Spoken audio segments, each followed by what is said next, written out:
الله عز وجل يريدون ليطفئوا نور الله بأفواههم والله متم نوره ولو كره المشركون أو كافرون। আল্লাহ সুবহানাহু ওয়া তাআলা বলেন, দুনিয়ার কাফেররা তাদের মুখের ফুৎকারে ইসলামী শক্তিকে নিভিয়ে দিতে চায়। এরা যতই চাক আল্লাহ তার আলোকে দুনিয়াতে আলোকে প্রজ্বলিত করবেন, ইসলামের এই শক্তি কেউ দমিয়ে রাখতে পারবে না। আমরা দেখলাম ইরান এবং ইসরায়েল যুদ্ধের 12 দিনের যুদ্ধে ইসরায়েল কি গোহরা হারিয়েছে। ইসরায়েল মনে করেছিল মুখের ফুৎকারে ইরানকে ধ্বংস করে দেবে, কিন্তু সাহায্যকারী একমাত্র কে আল্লাহ। আল্লাহই হলো মুসলমানদের রক্ষাকারী।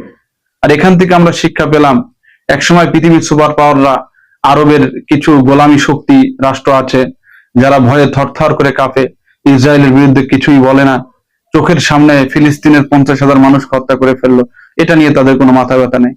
তাদের মধ্যে কি ভয় আতঙ্ক কাজ করে। এই যুদ্ধ থেকে শিক্ষা নিতে হবে যে এই আমেরিকার এই পরমাণু শক্তি আর এই অস্ত্র শক্তি দেখে ভয় পেলে চলবে না। ঐক্যবদ্ধ শক্তি, ঐক্যবদ্ধ জাতি যদি যে কোনো কুফরি শক্তির বিরুদ্ধে দাঁড়ায়, আল্লাহ বিজয় দেবে তাদেরকে। ইরান দেখিয়ে দিয়েছে।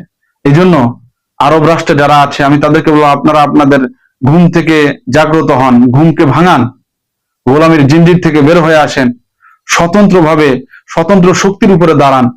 ওই আমেরিকা ইউরোপের শক্তির উপরে নির্ভর করা বন্ধ করে দেন।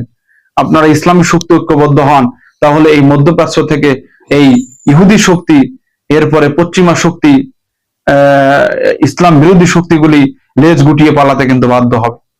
ইরান দেখিয়ে দিয়েছে যে একটা জাতি ঐক্যবদ্ধ থাকলে যে কোনো যত বড় শক্তি হোক তাকে পরাজিত করা কোনো ব্যাপারই না। আর ইসরায়েলও কিন্তু শিক্ষা পেয়েছে যে হ্যাঁ, এই জন্য এই শতাব্দী হলো ইসলামের শতাব্দী, এই শতাব্দী হলো মুসলমানদের বিজয়ের শতাব্দী, এই শতাব্দী হলো মুসলমানদের ঐক্যবদ্ধ হওয়ার শক্তি। এই জন্য আসুন, সমস্ত মধ্যপ্রাচ্য সহ সমস্ত দুনিয়ার মুসলিম রাষ্ট্রকে বলবো, আপনার ইহুদিন আসরের বেদিনদের গোলামি বাদ দিয়ে ঐক্যবদ্ধ হন। দুনিয়ার ইহুদিন আসরের বেদিনরাই মুসলমানদের গোলামি করতে বাধ্য হবে।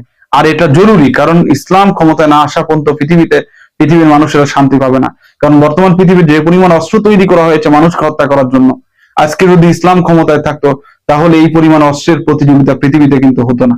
এই জন্য আমরা আল্লাহর কাছে দোয়া করি, সামনের দিনগুলিতে আল্লাহ যেন মুসলমানদের এইভাবে বিজয়ের ধারাবাহিকতা দেন এবং বিজয়ের ধারাবাহিকতা যেন এইভাবে অব্যাহত থাকে। আল্লাহ সেটি হওয়ার তৌফিক